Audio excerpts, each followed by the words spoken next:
अस्सलाम वालेकुम व्यूअर्स, उम्मीद है आप सब लोग खैरियत से होंगे। आज की वीडियो में हम आपको Yakutsk capital city of Saka Republic, एक ऐसा रीजन जो कि रशिया के साथ अलाइड है, जो कि दुनिया के ठंडे तरीन शहरों में से एक शहर जाना जाता है, जहां पे पूरा विंटर बदतरीन बर्फानी तूफान से भरा होता है। उसकी वीडियोस दिखाने जा रहे हैं, जहां बर्फ जमीन पे 100 मीटर हाइट तक पड़ी होती है और बेशुमार ऐसी जगह हैं जहां बर्फ लोगों ने कभी पिघलते हुए देखा ही नहीं।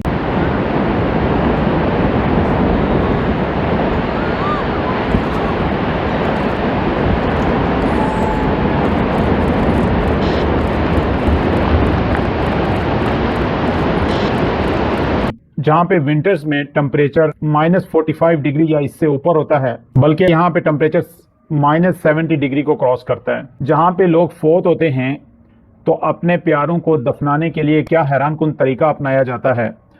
अगर गाड़ी 25 से 30 मिनट तक बंद हो जाए या ख़राब होकर ठीक ना हो तो आपके पास मरने के अलावा कोई भी ऑप्शन नहीं होता। कैसे करप्शन करने वाले लोगों को सज़ा के तौर पे इस सिटी में जलावतन कर दिया जाता है और उन लोगों की आगे औलादें अब किन हालात में रह रही हैं, ये सब और दिल दहला देने वाले हालात की वीडियोस दिखाने जा रहे हैं आपको।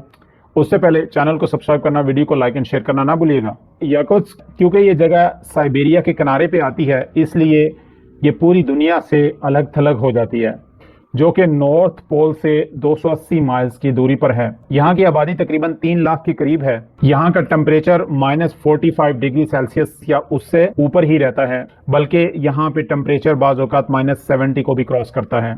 इस जगह का जो कम तरीन एयर टेम्परेचर है वो तकरीबन -96 डिग्रीज फ़ारेनहाइट है, जिसमें गलती से अगर कोई कपड़ा वगैरह बाहर रह जाए तो वो आइस बन जाता है। और कहा जाता है कि यहाँ पे अगर कोई भी चीज़, लेट से कोई फ्रूट वगैरह, कोई ऐसी चीज़ आप अगर बाहर रखेंगे तो ये कुछ ही देर में इतनी सख्त हो जाएगी, इतनी ज़्यादा फ्रीज हो जाएगी कि उसे आप एज अ हैमर यूज़ कर सकते हैं।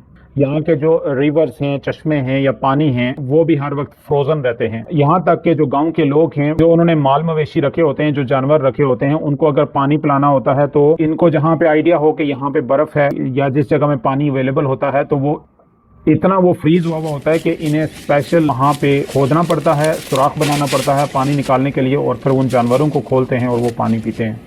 आपने अक्सर देखा होगा कि जो दूसरे मुल्कों में गैस पाइपलाइंस होती हैं वो अंडरग्राउंड होती हैं, सामने नहीं होती, लेकिन इस सिटी के अंदर जो गैस पाइपलाइन है उसे अंडरग्राउंड नहीं रख सकते क्योंकि वो फ्रीज ना हो जाए। लेकिन अगर उसे ग्राउंड के ऊपर भी रखते हैं तो उसके ऊपर स्पेशल मटेरियल लगा के रखते हैं पाइप्स के ऊपर, ताकि अंदर गैस जो है वो फ्रीज ना हो जाए।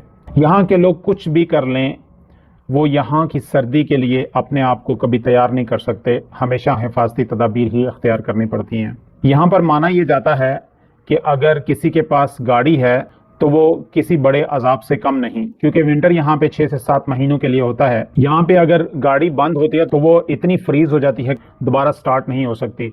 उसके लिए ये लोग ये करते हैं कि इनके पास हीटेड गैराज होते हैं जिनके अंदर ये गाड़ी खड़ी करते हैं ताकि वो टेम्परेचर को मैनेज किया जाए और गाड़ी दोबारा से आराम से स्टार्ट हो जाए। लेकिन जो लोग अगर हीटेड गैराज को अफोर्ड नहीं कर सकते, वो या तो फिर गाड़ियाँ नहीं रखते, या फिर ये होता है कि अगर किसी की गाड़ी इस तरह खड़ी हो जाए तो वो कई साल तक ऐसे ही पड़ी रहती है, वो दोबारा से स्टार्ट नहीं होती। और अगर किसी ने काम से बाहर जाना हो तो वहाँ पे अगर बाहर गाड़ी कहीं पे पार्क करनी है तो ऐसे स्पेशल गाड़ी के कवर्स मिलते हैं कि जो गाड़ी को फ्रीज नहीं होने देते। लेकिन अगर आपके पास गाड़ी का कवर नहीं है और गाड़ी कहीं पे खड़ी की है तो 25 से 30 मिनट के बाद आप गाड़ी दोबारा स्टार्ट नहीं कर पाते, वो वहीं पे फ्रीज हो जाती है। काफ़ी सारी ऐसी गाड़ियां रोड्स पे या पार्किंग एरिया में खड़ी नज़र आती हैं बर्फ़ के ऊपर, जिनके अंदर ड्राइवर्स नहीं बैठे होते, लेकिन वो गाड़ियां स्टार्ट होती हैं। उसकी वजह ये होती है कि अगर 25 से 30 मिनट तक अगर आप अपनी गाड़ी को ऑफ रखेंगे तो वो फ्रीज़ हो जाएगी, दोबारा आप उसे स्टार्ट नहीं कर पाएंगे।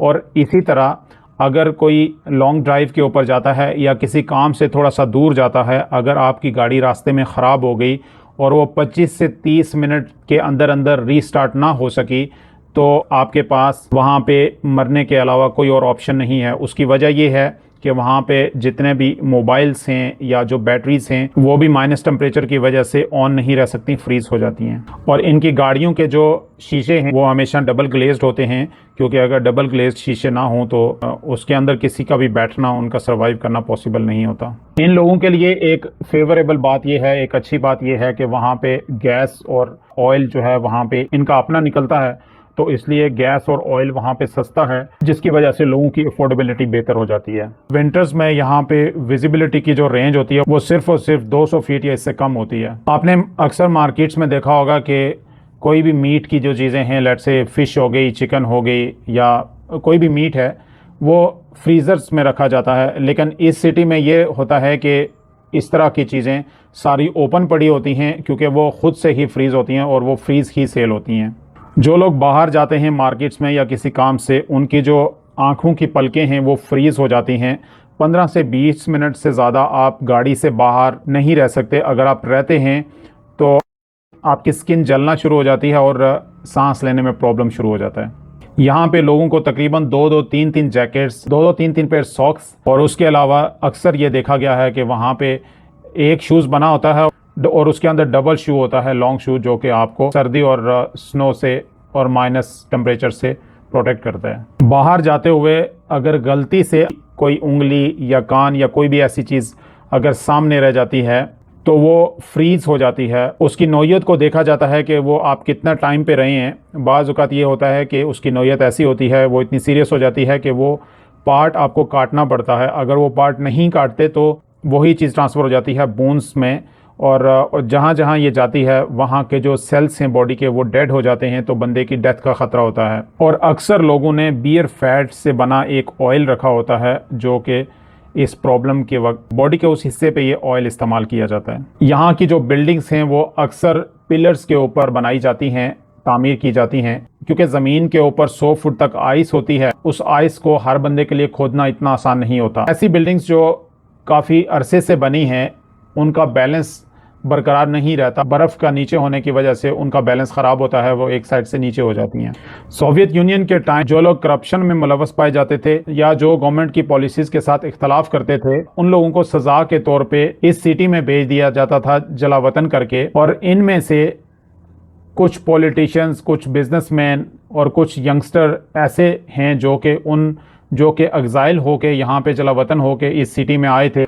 आगे उनकी नस्लें इसी तरह चल रही हैं और वो ज़िंदगी को इसी तरह गुजार रहे हैं। इसीलिए ये सिटी लैंड ऑफ एग्जाइल के नाम से भी जानी जाती है। दुनिया का 20% डायमंड यहाँ से रिसोर्स होता है और पीरियोडिक टेबल में सारे एलिमेंट्स यहाँ पे पाए जाते हैं। यहाँ पे ज़्यादातर युकित्सु का जो ओरिजिन है वो टर्की से है और 38% आबादी जो है वो यहाँ पे रशियन ओरिजिन की है। ग्लोबल वार्मिंग की वजह से जहाँ जहाँ से आइस है वो मेल्ट हो रही है और वहाँ पे अक्सर औकात मेमथ के जो डेड बॉडीज़ हैं वो मिल रही हैं। यहाँ पर डायनासोर्स और मेमथ्स के जो फॉसिल्स हैं वो पाए जाते हैं। और एक हैरान कुन चीज़ यहाँ पे ये होती है कि जब कोई बंदा फोत हो जाता है तो उसको दफनाने के लिए जहाँ पे उसको दफनाना है तो वहाँ पे तकरीबन 2-2, 3-3 दिन कोयला जलाया जाता है ताकि वहाँ की बर्फ़ को पिघलाया जाए और वो फिर अपनी आखिरी रसूमात वहाँ पे अदा करते हैं। इस सिटी में समर्स भी आते हैं और समर्स में यहाँ का टेम्परेचर तकरीबन 65 डिग्री फ़ारेनहाइट या फिर 18 to 20 डिग्री सेल्सियस होता है। नाज़रीन, इसी तरह की इन्फॉर्मेटिव एंड इंटरेस्टिंग वीडियोस के लिए हमारे चैनल को सब्सक्राइब कर लीजिएगा, बेल आइकन पर क्लिक कर लीजिएगा और अगर वीडियो अच्छी लगे तो इसे लाइक एंड शेयर करना ना भूलिएगा। नेक्स्ट वीडियो तक अपना बहुत सारा ख्याल रखिएगा। Thank you.